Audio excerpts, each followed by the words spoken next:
Hi, Tess here again, and on today's video I'm here to talk you through how you can build and gain contacts within the industry, whether that's for a radio show you're hosting or a podcast that you're hosting, or perhaps you're writing for a publication, maybe you need interviews, quotes, or it could be that you're on work experience at a company like us here at Quite Great and you want to impress us with your contact list to help us promote our clients.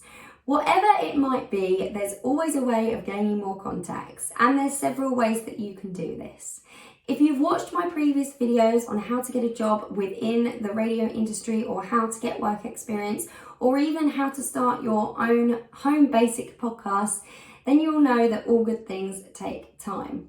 Now, I started my first radio show at university when I was at university about 4 or 5 years ago now. And of course, through Siren Radio, I managed to gain tons and tons of contacts.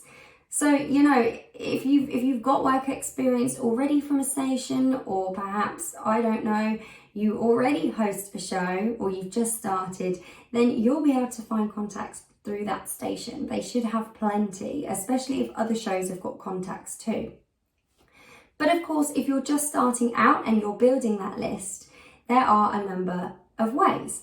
So depending on your show type, or as I said before, if you want interviews or quotes, or maybe you're just looking for some more information to adapt upon a subject that you're talking or writing about, you'll need to find some good contacts to back, that subject up or the show that you're doing. So if you know who you'd like to gain an interview with or who you'd like a quote from, then of course it's as easy enough to just type that person's name into Google. But it does depend on how high profile they are. So of course this is where social media really, comes into play, and you can really use it to your advantage. So if you already know the person that you want to interview and you've already got their contact details, then of course go ahead, phone them, email them. But if you're emailing, it could take a while for them to respond to you, because most people get hundreds of emails in their inbox each day. And of course, they're going to sort through them in a chronological order of importance, and you might be at the bottom of their list. So as I've said in my previous videos, persistence is key. But social media, this is where you can really use the platforms in a positive way.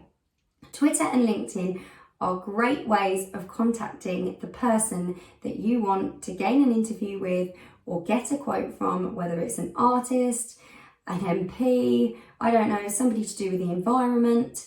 Send them a direct message on Twitter if you follow them and they followed you back, or send them a direct tweet. There's nothing wrong with that. I see tons of journalists and media related people doing this on a daily basis. Otherwise, message them again on LinkedIn.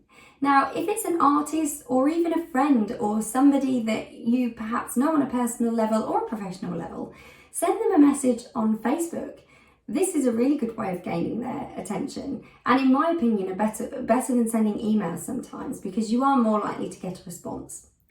When it comes to independent artists or maybe more established artists that you say want for your music show, this is where it can be a little bit tricky.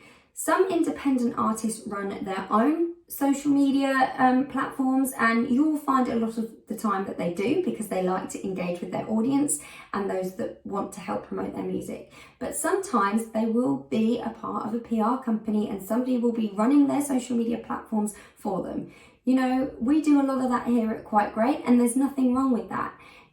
Social media is a job in itself, so the artist can't be doing that as well as touring, as well as writing, and all that comes with being an artist and all that they do on a daily basis. So if it's a PR company that is, running the platforms for them, this means that it could take a while for you to get a response. And it might mean running through a few details before even gaining that interview or gaining that quote for whatever purpose you need it for. They might ask you for more details on the station you broadcast from or more on your podcast. I've had that before. But as long as you're friendly and open, it shouldn't be a problem. Sometimes the artist may have moved on a little bit more, to the bigger stations, and perhaps, the PR company might not respond to you or might not think that, you know, your show is worth their time. And that might not be down to the artist, that could just be down to those working behind the platform. But it doesn't matter, you just move on.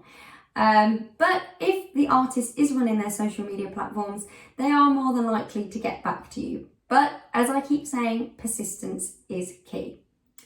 But for me, so we've gone through emails and telephone, we've gone through social media. So they're kind of 2 tips and 2 ways that you can get in touch with people that you need to speak to, gain interviews with, or get quotes from, or just simply maybe you want to find out more information from them. But my top tip, and I believe this, you know, this is the best option, it's getting out there, it's face to face, it's speaking to people in person. You know, you're putting a face to a name to a face, however you want to say it. They can see you, you can see them, you're more recognizable, and you know, sometimes actually talking to somebody in person will leave a better impression.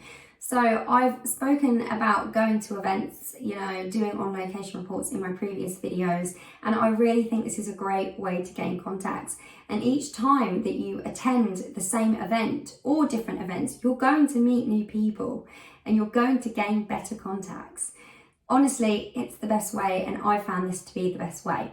But all in all, if you persist and if you keep reaching out for people and you keep contacting people, and gaining these contacts, they will eventually come to you.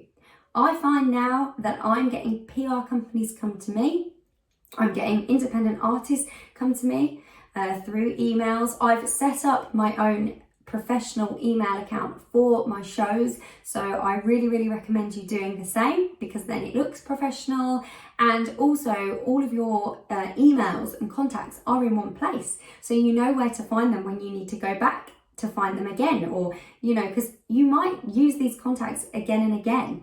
You're probably thinking, oh well, once I've, you know, done an interview with this person or this artist, I'll never need to do, you know, I'll never need to ask them a question again, or I'll never want to feature them again. That's not true.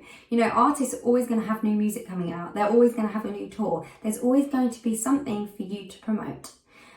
So yeah, I highly recommend setting up your own professional email account. If you've got a number of shows like I have, then set a number of emails up so that you know where everything is, and you can get straight to those contacts, or just set one email up across the board. It doesn't really matter as long as you know and you're organized. So that's it really. I mean, it's as simple as that. It's reaching out, it's searching. People aren't going to come to you, you're going to have to find them. Don't be scared. You know, at the end of the day, the worst somebody can do is say no, that you can't have that interview, or you can't get that quote, or they don't want to, you know, they don't want to be a part of your show, or the PR company turns you down, or whoever's behind that artist, or whoever's looking after that MP, or I don't know, professional person, or you know. But if you have the right attitude and you're chatty and you come across as professional and you really show that you actually know a little bit about the person that you want to feature, that goes a long way. That really does. Provide links to your social media accounts. Maybe you have a website set up for your show or your publication, or your professional page. Maybe you have a blog that you want to show off. You know, all these things will help you gain contacts in time.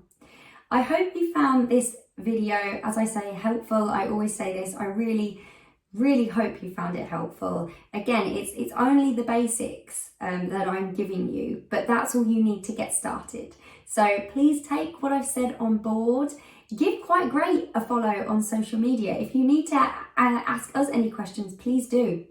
And we will get back to you. You know, post in the comments below here. We'd love to hear from you. Pick my brains, as I always say. Thank you again for taking the time to listen. And yeah, get in touch with people. Start reaching out. It will pay off.